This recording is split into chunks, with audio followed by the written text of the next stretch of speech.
बुद्धिमान भीम। एक बहुत खूबसूरत गांव था। उसका नाम ढोलकपुर था। उस गांव में एक नदी थी जो हमेशा बहती ही रहती थी। उस नदी के कारण गांव में हमेशा हरियाली ही रहती थी। कुछ साल बाद वहां बारिश होना बंद हो गई और नदी सूखकर बंजर हो गई और गांव में काम ना होने के कारण गांव के लोग दूसरे गांव में काम के कारण जाने लगे। राजू और भीम दो आदमी एक ही गांव में काम के लिए गए। राजू बहुत अक्लमंद था और भीम जैसा उसका नाम वैसे ही वो बहुत शक्तिशाली था। वो आराम से कितना भी भार हो उठा सकता था। उस गांव में एक बहुत बड़ा लकड़ियों का व्यापारी रहा करता था। वो दोनों उसके पास काम मांगने गए। तब वो व्यापारी उनसे कहने लगा, जंगल जाकर लकड़ी काटनी पड़ेगी, क्या तुम दोनों से ये हो पाएगा? हाँ हो जाएगा। ये तो कोई मुश्किल का काम नहीं।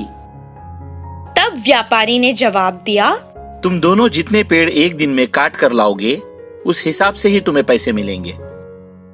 वो दोनों कुल्हाड़ी लेकर जंगल गए। पहले दिन होने के कारण वो दोनों बहुत उत्साहित थे और जोर जोर से पेड़ काटने लगे। भीम ज्यादा ताकतवर होने के कारण बहुत जल्द ही 10 पेड़ काट चुका था। राजू के लिए ये मुश्किल काम था, पर उसने भी कर दिखाया और 10 पेड़ काट डाले। दोनों का ये काम देखकर व्यापारी ने उन्हें शाबाशी दी और अच्छा खाना दिया। खाना खाने के बाद वो दोनों एक पेड़ के नीचे आराम से सो गए। दूसरे दिन उसी उत्साह से वो दोनों फिर से जंगल गए। राजू कल की तरह आज भी 10 पेड़ काट चुका था। भीम ने सिर्फ 8 पेड़ ही काटे थे। हर रोज राजू 10 पेड़ काटता और भीम एक दिन 6 पेड़, तो दूसरे दिन 4 पेड़, फिर 2 पेड़, ऐसा करके काम कम करते रहा था। तब भीम खुद से कहने लगा, क्या हो गया है मुझे?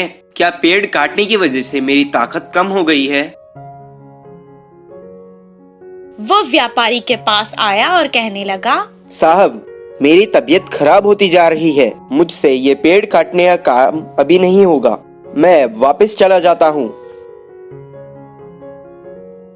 अच्छा ठीक है, एक बार तुम्हारी कुल्हाड़ी तो दिखाओ। भीम जाकर कुल्हाड़ी लाया, उसे दे दी। व्यापारी ने उस कुल्हाड़ी को देखा। इतने दिन से तुम बस अपने बल का प्रयोग कर रहे थे और बुद्धि का नहीं।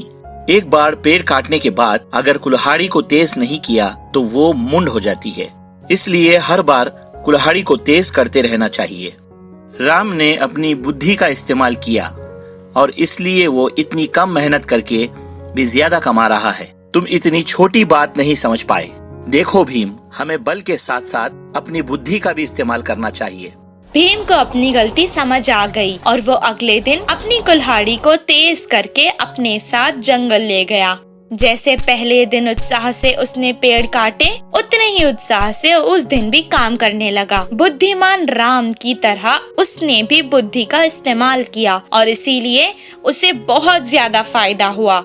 इस कहानी से हमें ये शिक्षा मिलती है कि हमें अपने बल के साथ साथ अपनी बुद्धि का भी इस्तेमाल करना चाहिए।